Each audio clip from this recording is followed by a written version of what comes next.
स्वागत है आप सभी लोगों का मेरे चैनल साइंस टू टेक्नोलॉजी में। मैं अनुपम विपुल आप सभी लोगों का स्वागत करता हूं आज के शो साइंस थर्सडे में। आज हम लोग बात करेंगे स्पेक्ट्रोमीटर के बारे में, तो आइए समझते हैं। तो यहाँ पे हम लोग किस चीज़ के बारे में करें, यहाँ पे हम लोग बात कर रहे हैं लाइट के बारे में, यानी फोटॉन्स के वेव्स के बारे में। तो यहाँ पे समझना बहुत ज़रूरी है कि ये फंडामेंटल लेवल का है। जैसे कि अगर आप रियलिटी समझना चाहते हैं, आपको एटम को समझना ही पड़ेगा, तभी जाके आप आगे बढ़ सकते हैं। वैसे ही एनर्जी की दुनिया में और बहुत सारी और चीज़ की दुनिया में आपको फोटॉन्स यानी कि लाइट को समझना ही पड़ेगा। और आप कहोगे हमारे पास आँख है, अच्छा खासा देख लेते हैं। बात सही भी है और गलत भी है। बात यह है कि इंसान का आँख का जो स्पेक्ट्रम है कि कितना वो देख सकता है, जिसे हम लोग विजिबल स्पेक्ट्रम कहते हैं, वो काफ़ी नैरो है। और नैरो होने के बाद भी इससे प्रॉब्लम नहीं कि वो नैरो है, बात ये है कि उसमें डेप्थ नहीं है। यानी कि लाइट के अंदर बहुत सारी चीज़ होता है जैसे वाइट लाइट, आपको वाइट दिख रहा है तो आप बता तो नहीं सकते ना कि इसमें 20% रेड है कि 30% रेड है। आपको कूल वाइट, वार्म वाइट, लेकिन दोनों वाइट ही दिखता है, जबकि दोनों अलग अलग कलर कंपोजिशन है। तो हमारे पास डेप्थ जो है, यानी कि कलर को खोल के उसके अंदर का डेप्थ देखना पॉसिबल नहीं है हमारी आँख में। तो ये इसीलिए स्पेक्ट्रोग्राफ बनाया जाता है और मतलब जो भी सोर्स है, एनर्जी सोर्स है, जहाँ पे भी आप एनर्जी का बात कर रहे हो, उसमें फोटॉन्स अगर निकल रहे हैं तो उसमें एक सिग्नेचर होगा। वो सिग्नेचर का देखने का काम स्पेक्ट्रोमीटर करता है। जैसे कि आपका पूरा वेवलेंथ है, तो वेवलेंथ तो बहुत बड़ा आता है। जैसे कि सबसे छोटा वेवलेंथ माना जाता है गामा रेज का। उसका साइज समझने के लिए, उसका एक वेव का साइज समझने के लिए समझ लिए एटॉमिक न्यूक्लियाई, यानी कि प्रोटॉन और न्यूट्रॉन जितना साइज का जगह खाता है उतना है। फिर एक्सरे में आइए तो एटम के साइज का हो जाता है। फिर अगर मॉलिक्यूल्स के साइज पे आ जाते हैं तो आप अल्ट्रावायलेट पर बात कर रहे हैं। फिर उससे थोड़ा और बड़ा आएंगे, बैक्टीरिया के साइज में आएंगे तो विजिबल, हम लोग यानी बैक्टीरिया तक देख सकते हैं। उससे थोड़ा सा भी नीचे जाएंगे तो मतलब विजिबल नहीं काम करेगा, आपको अल्ट्रावायलेट में उतरना पड़ जाएगा। उससे थोड़ा ऊपर आते हैं तो इंफ्रारेड में आ जाता है। ये भी देख नहीं सकते लेकिन इसे महसूस कर सकते हैं पिन पॉइंट में। और माइक्रोवेव इससे भी बड़ा हो जाता है। फिर वो माइक्रोवेव काफ़ी बड़ा बड़ा रेंज आता है, मतलब मक्खी के साइज से लेके आपके इंसान के साइज तक, मतलब साइज काफ़ी बड़ा होता है। और रेडियो वेव्स जाते जाते तो बिल्डिंग से लेके कॉन्टिनेंट साइज तक चला जाता है, वो काफ़ी बड़ा बम बम हो जाता है तो ये पूरे स्पेक्ट्रम में अगर आप सिर्फ विजुअल पे भी फोकस करते हैं तो विजिबल लाइट के अंदर भी बहुत सारा सिग्नेचर है, और ये सिग्नेचर को देख के समझने में काफ़ी सारी चीज़ क्लियर हो जाता है। और अगर आप पीरियोडिक टेबल लेते हैं, जैसे जितना भी एलिमेंट है, हर एलिमेंट को अगर आप एनर्जी डालते हैं किसी भी माध्यम से, चाहे वो इलेक्ट्रिसिटी हो चाहे वो टेम्परेचर हो, और वो ग्लो करता है, तो उसका एक इमिशन पैटर्न बन जाता है। ये इमिशन पैटर्न को आप स्टडी करके बहुत चीज़ निकाल सकते हैं। खासतौर पे अगर आपको रिवर्स इंजीनियर करना कि जैसे ये है तो इसमें है क्या, मतलब आपको कोई जेम बेच रहा है, वो जेम के अंदर है क्या, आप कैसे जानोगे? तो उससे लाइट का इस्तेमाल करके आप एग्जैक्ट स्पेक्ट्रा देख सकते हो कि है कि नहीं। तो यही है स्पेक्ट्रोस्कोप का डिपार्टमेंट। और यहाँ पे दो मेन टाइप के आते हैं। पहले आप ये समझिए कि अगर आपको लाइट प्रोड्यूस करना है, चाहे वो स्टार हो चाहे वो बल्ब हो सबसे बेस्ट आउटपुट होता है जिसे कहते हैं black body radiation. Black body radiation का मतलब होता है कि एनर्जी डाल रहे हो, उससे सिर्फ टेम्परेचर बढ़ रहा है, और टेम्परेचर एक पॉइंट के बाद वो सीधे फोटॉन्स के माध्यम से एनर्जी डंप करने लगता है। और इसमें आपको सबसे बड़ा फायदा मिलता है, कंटिन्यूअस स्पेक्ट्रम मिलता है। ऐसा ना तो आपको एलईडी में मिलता है, ना तो सीएफएल में मिलता है, किसी भी और सिस्टम में नहीं मिलता, सिर्फ ब्लैक बॉडी रेडिएशन मिलता है। यानी कि इनकैंडेसेंट बल्ब हेलोजन में मिलेगा, और आपका इसमें हो जाएगा क्या बोलते हैं, टंगस्टन बल्ब सब में हो जाएगा। इसके सिवा और किसी में ब्लैक बॉडी रेडिएशन का इस्तेमाल नहीं करते, क्योंकि उसमें प्रॉब्लम होता है कि वेस्ट हीट बहुत बनाता है। तो सन के साथ तो वो दिक्कत नहीं, इसीलिए सन का जो आउटपुट है वो कंटिन्यूअस स्मूथ स्पेक्ट्रम है। अब बात है कि एलिमेंट्स जो है, जैसे कि सन का एक एटमॉस्फेयर है, उसमें जो एलिमेंट्स है वो कुछ एब्जॉर्ब करेंगे, कुछ को रिजेक्ट कर देंगे। तो अगर आप इसको देख पाते, समझ पाते कि क्या चीज़ एब्जॉर्ब हो रहा है, कहाँ पे डार्क लाइन्स आ रहे हैं, यानी कहाँ कहाँ पे एब्जॉर्प्शन हो रहा है, कहाँ पे नहीं हो रहा है, उसको देख के आप समझ सकते हैं कौन कौन सा एलिमेंट है। जब लोग आप सुनते हो कि हम लोग कैसे बता दे रहे हैं कि उस प्लेनेट में कौन सा एटमॉस्फेयर है, यही लॉजिक है उसका। तो इसके जनरली दो टाइप होते हैं। पहला होता है ऑप्टिकल एब्जॉर्प्शन स्पेक्ट्रोमीटर्स।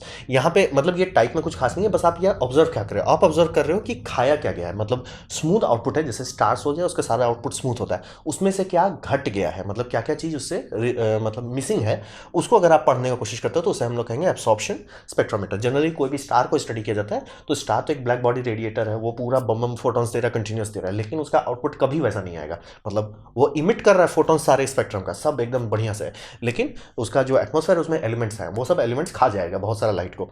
तो अगर जो मतलब खा रहा है तो ऐसा नहीं कि सबका सब खा जाएगा, वो सिर्फ एग्जैक्टली वही स्पेक्ट्रम खाएगा जो उस एटम के साथ बिहेव करेगा। तो ये समझना बहुत ज़रूरी है और इससे आप ये पता लगाते हैं कि क्या चीज़ निकाला गया है। तो जैसे मान लिया आप स्टार है, डस्ट क्लाउड है, और आपका यहाँ टेलीस्कोप है, स्टार से लाइट निकला, डस्ट क्लाउड से गुजरा, आ गया, इधर आ गया। तो अब देखेंगे स्टार का लाइट ऐसा होना चाहिए, डस्ट क्लाउड से क्या क्या हटा है, क्योंकि स्टार का आउटपुट कंटिन्यूस होना चाहिए। अब आप देखोगे कि डस्ट क्लाउड से क्या क्या चीज़ उससे हट गया, एब्सॉर्प्शन स्पेक्ट्रम क्या क्या हुआ है, तब आपको पता चल जाए कौन कौन एलिमेंट था उस डस्ट क्लाउड में। इसी तरह करके हम लोग बाहर के प्लैनेट्स को स्टडी कर सकते हैं।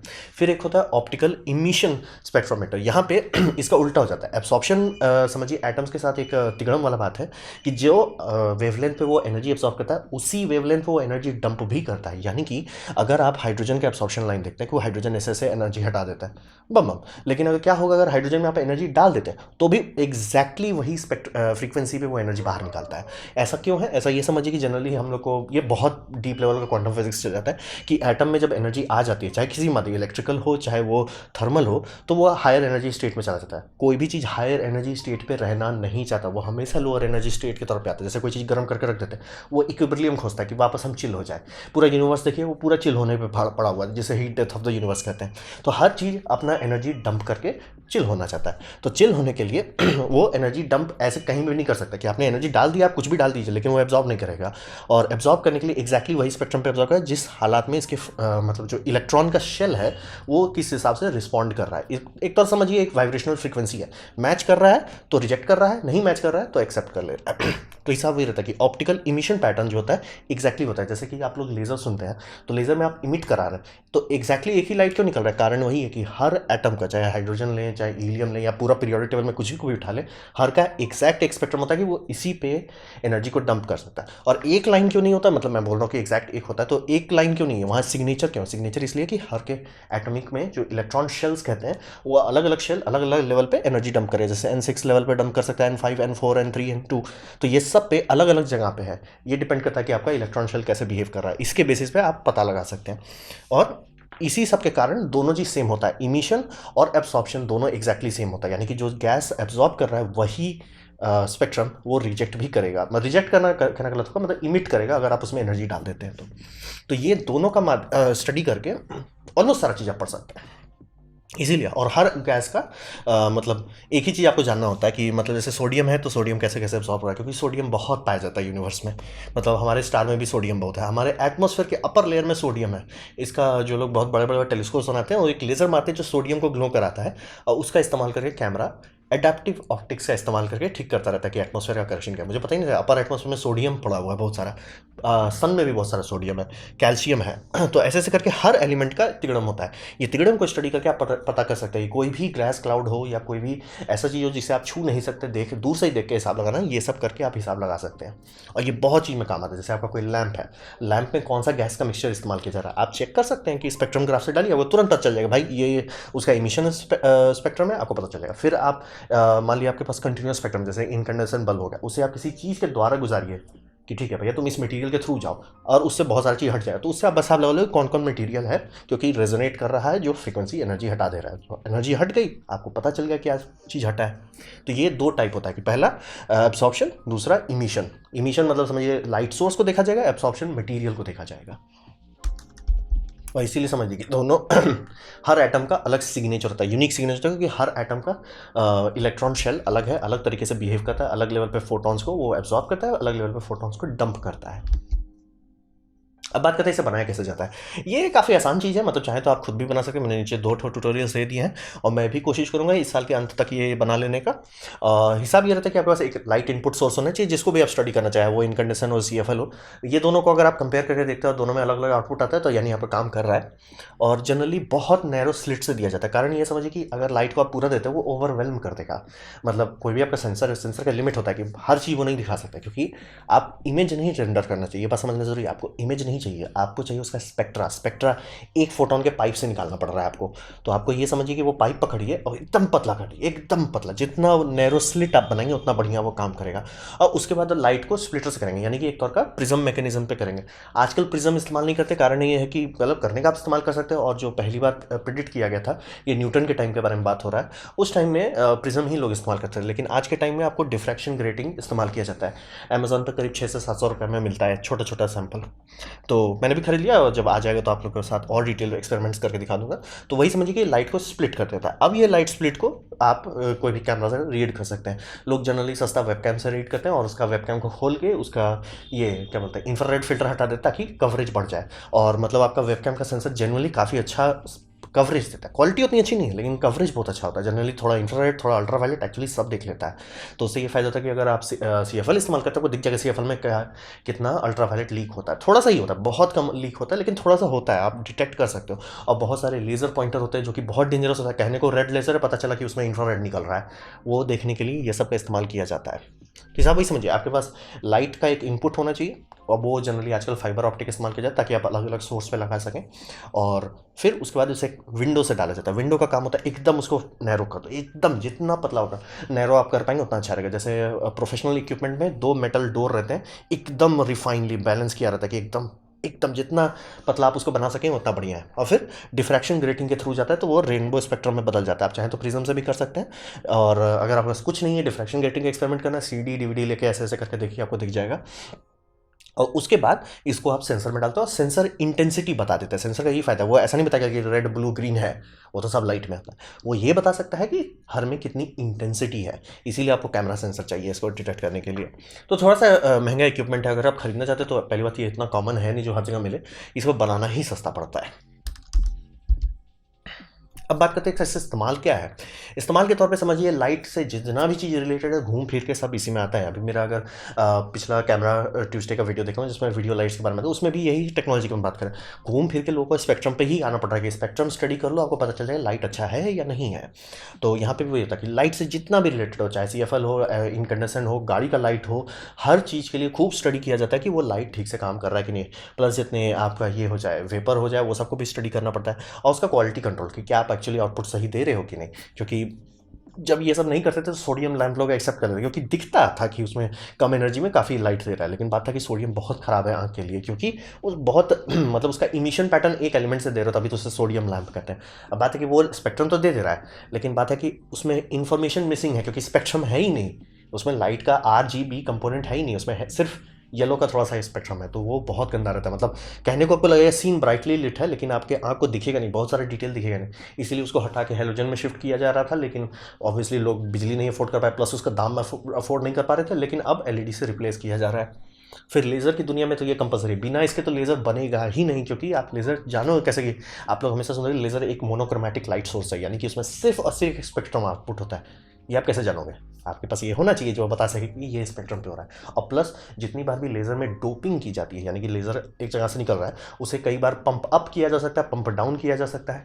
ये सब केसेस में आपका बहुत सारा सेकेंडरी वेस्टेज भी होता है कि अरे मैंने लेज़र मारा। आपका जनरली इंफ्रारेड लेज़र ही सबसे कॉमन बनता है। इंफ्रारेड लेज़र को किसी दूसरे मीडियम से डाल के ग्रीन में आपने बदल दिया। आप क्या वो सिर्फ 100% ग्रीन में बदल रहे हैं? पता नहीं। उसको चेक करने के लिए आपको स्पेक्ट्रोग्राफ चाहिए। तो इसी सब के लिए बहुत इस्तेमाल होता है, कैलिब्रेशन के लिए, टेस्टिंग के लिए। लाइट से जितना भी चीज़ जुड़ा हुआ है सब घूम फिर के स्पेक्ट्रोग्राफ से ही गुजरता है। फिर मटेरियल टेस्टिंग में यहाँ पे जेमस्टोन्स पे जितने लोग काम करते हैं, जेमस्टोन्स को डिटेक्ट करना ये काफ़ी आसान कर देता है। मतलब एलिमेंट लेवल पे वो स्टडी कर रहा है तो काफ़ी चीज़ क्लियर हो जाता है कि किस तरह का है, क्वालिटी क्लियर हो जाता है। आर्टिफिशियल है कि नेचुरल ये नहीं क्लियर होता, ये बात समझ लीजिए। क्योंकि बात ये है कि हम लोग का आर्टिफिशियल जेम्स को ग्रो करने का प्रोसीजर इतना एडवांस हो चुका है, इतना हाई क्वालिटी हो चुका है कि फिजिक्स लेवल पे भी उतर जा रहे हैं तो भी वो मतलब समझ रहे, मतलब हम लोग एक्चुअली रिक्रिएट कर ले रहे हैं। तो बात होता है कि नेचर वाला क्वालिटी हम लोग नहीं पहुंच पा रहे थे, अब पहुंचने लग रहे। तो बात होता है कि दोनों में डिफ्रेंशिएट कैसे करोगे, और एंड में डिफरेंस है क्या। मतलब अगर इसका क्रिस्टल स्ट्रक्चर मान लीजिए AYZ है, इसका क्रिस्टल स्ट्रक्चर AYZ है, तो दोनों में अंतर क्या है? ये ज़मीन से खोद के निकाला गया है, ये लैब में बनाया है। तो वो सब स्टडी करने के लिए लोगों को स्पेक्ट्रोग्राफ इस्तेमाल करना पड़ता है। मटेरियल और मेटल्स वोटल केस में भी अगर मान ली मेटल का एक छोटा सैंपल लिया, उसे आप प्लाज्मा में बदल दें, बहुत मतलब छोटा सैंपल लेके उसको प्लाज्मा में बदल दो, उससे एक एमिशन स्पेक्ट्रम निकल, तुरंत पता चल जाएगा इसमें कौन कौन सा एलिमेंट मिक्स किया गया है। क्योंकि मेटल के साथ क्या किया जाता है, एलॉय बनाया जाता है। एलॉय में अगर मिक्सिंग सही से ना हो तो वो स्ट्रक्चर कमज़ोर निकल सकता है, ब्रिज के साथ हो, पुल के साथ हो। तो ये सब के लिए भी स्पेक्ट्रोग्राफ एनालाइज किया जाता है। लिक्विड टेस्टिंग, यानी कि बायोलॉजिकल लैब दुनिया में तो बिना इसे काम ही नहीं चलने वाला। मतलब जैसे बहुत सारे सैंपल होता है, चेक कैसे कर रहे हैं कि सैंपल में कितना कॉन्सेंट्रेशन है। तो उसके लिए हिसाब बनाया जाता है कि स्टेप बाय स्टेप बना लेते हैं कि 10% कॉन्सेंट्रेशन को स्पेक्ट्रोग्राफ से गुजारेंगे, ऐसा आउटपुट आएगा। 20% ऐसा आएगा, 30% ऐसे करके वो ग्राफ बना लेते। फिर जब टेस्टिंग करनी होती है कि जैसे मान लिया वो सैंपल निकाला गया है, इस सैंपल में कितना ग्रोथ मीडियम सक्सेसफुली ग्रो हुआ है, डाल के देख लो कहाँ पे आ रहा है, उसको ग्राफ में चेक कर लो, मैंने नीचे वीडियो दे दिया है। तो समझ लिए बायोलॉजी लैब में इसका काफ़ी इस्तेमाल होता है।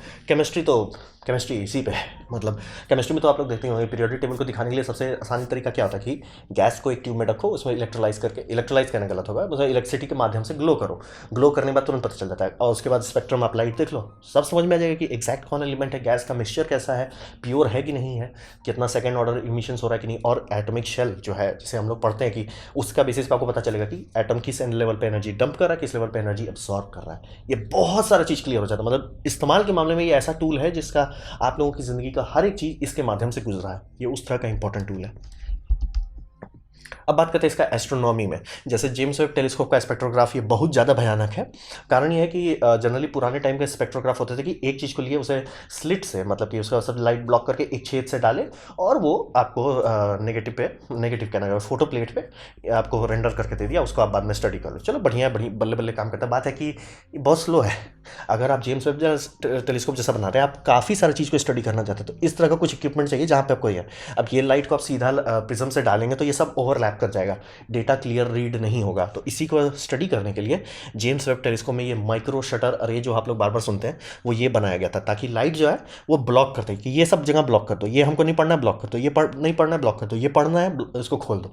तो ऐसे से करके माइक्रो शटर अरे जो है इसमें डेटा सेंसर पे पूरा जाता है, पूरा वो प्रिज्म होने के बाद पूरा डिटेल क्लियर हो जाता है कि ये गैलेक्सी में कितने मतलब स्टार का एवरेज कॉन्सेंट्रेशन क्या है, क्योंकि ऑब्वियसली गैलेक्सी में एक चीज़ तो होता नहीं है, लेकिन उतना दूर है कि सब चीज़ मिक्स हो गया। तो आप अंदाजा लगा सकते हो कि उसमें हॉट स्टार्स ज़्यादा है कि यंग स्टार ज़्यादा है, प्लस वो उसका रेड शिफ्टिंग ब्लू शिफ्टिंग देख के आप हिसाब लगा सकते हो कि हमारे पास आ रहा है कि हमारे से दूर जा रहा है। तो बहुत सारा चीज़ क्लियर हो जाता है। मतलब एस्ट्रोनॉमी में इससे इंपॉर्टेंट टूल का डेवलपमेंट हुआ ही नहीं है। टेलीस्कोप के बाद अगर कोई दूसरा है तो यही है। क्यों? क्योंकि स्टार के मामले में अगर आप तारों को समझना चाहते हैं, ये समझ लीजिए उसका आधार कार्ड का नंबर दे रहा है आपको। ये एकदम पहला तो केमिकल कंपोजिशन हम बता देते हैं कि भैया तुम्हारे अपर एटमॉस्फेयर में, यानी कि स्फीयर है, स्फीयर ब्लैक बॉडी रेडिएशन कर रहा है, उसके बाद एटमॉस्फेयर फिल्टर कर दे रहा है सारा चीज़ को। फिल्टर के बाद आप बता सकते हो कि भैया तुम्हारे फिल्टर में हाइड्रोजन है, हीलियम है, ये दोनों कॉन्सेंट्रेशन देख के आप एज पता लगा सकते हो। और फिर उसमें देख सकते हैं कैल्शियम है, मैग्नीशियम है, बहुत सारे हैवी एलिमेंट्स होता है, वो सब है कि नहीं है, और उससे आपको पता चल सकता है कि ये कितने टाइम से चल रहा है स्टार। बहुत सारा डिटेल केमिकल के मामले में खोद के बता देते हैं कि हाँ भैया ये तुम्हारा कच्चा चिट्ठा है। फिर टेम्परेचर, लाइट है, फोटॉन्स है, पूरा क्लियर कट आ जाता है टेम्परेचर कितना है। डेंसिटी, यानी कि अगर स्टार बहुत सारे स्टार मतलब टेम्परेचर के बेसिस में साइज जो है गारंटेड नहीं होती कि एक ही साइज हो, लेकिन अगर डेंसिटी बदल रहा है तुरंत पता चल जाएगा। क्यों? क्योंकि spectrum line low density star का क्लियर कट आता है, हाई डेंसिटी स्टार का लुच बुझाता है, तुरंत एकदम क्लियर हो जाए। पूरा जो आप लोग सुनते हैं ये स्टार का कैटलॉग बनाया जाता है, वो पूरा कैटलॉग सिर्फ स्पेक्ट्रम के बेसिस पर बनाया जा रहा है।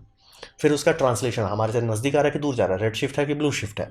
फिर उसका रोटेशन क्यों? क्योंकि उसका लाइट आप देखेंगे तो दिन भर में मतलब स्टार स्पिन करता है, हमारा सन भी स्पिन करता है, तो उसका स्पेक्ट्रम आप देखेंगे तो, और उसको अगर अच्छे से आप स्टडी करेंगे तो उसमें देखेंगे कि हाइड्रोजन अल्फा लाइन का इमिशन है वो ऐसे थोड़ा डांस कर रहा है, आगे पीछे हो रहा है, क्योंकि एक साइड का लाइट जो है आपकी तरफ थोड़ा ज़्यादा स्पीड से आ रहा है और एक तो आपसे दूर जा रहा है। मतलब स्टार बहुत बड़ा ऑब्जेक्ट होता है, मतलब बहुत बड़ा होता है, तो उस केसेस में उसका ऐसे ऐसे स्पिन करना थोड़ी स्पीड पे भी उसमें शिफ्ट डाल देता है। वो शिफ्ट कितना हो रहा है उसको कैलकुलेट करके कि हाँ भैया तुम्हारा आरपीएम क्या है, तुम हमारे से पास आ रहे हो कि हमारे से दूर जा रहे हो, तुम्हारा टेम्परेचर क्या है, तुम्हारा डेंसिटी क्या है, तुम्हारा केमिकल कंपोजिशन क्या है, ये सारा डिटेल क्लियर हो जाता है। तो ये इसमें ये बहुत इंपॉर्टेंट इंस्ट्रूमेंट है, और ये ऐसा है जो आप खुद से बना सकते हो। मैं भी कोशिश करूंगा बनाने का, उम्मीद करता हूँ कि इस साल के अंत से पहले ही बना लूँ।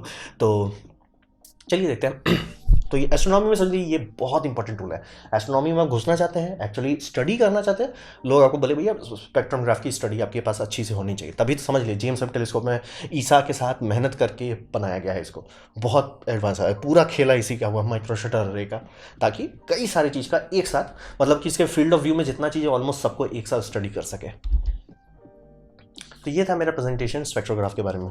उम्मीद करता हूँ आपको अच्छा लगा, कुछ सीखने मिला हो, कुछ समझ में आया हो। अगर ऐसा है लाइक कर दे, दोस्तों शेयर कर दे, उससे मेरा काफ़ी भला होगा। नहीं अच्छा लगा, नहीं पसंद आया, कोई बात नहीं, आप डिसलाइक दबा सकते हैं। मैं कहूँगा कि कमेंट लिखे, मैं हर कमेंट को पढ़ने की कोशिश करता हूँ। आपसे कहूँगा सब्सक्राइब कीजिए, बेल दबाइए, और आप फ्री है तो आप मेरा वीडियो देखा जानकर मुझे बहुत खुशी हुई। धन्यवाद।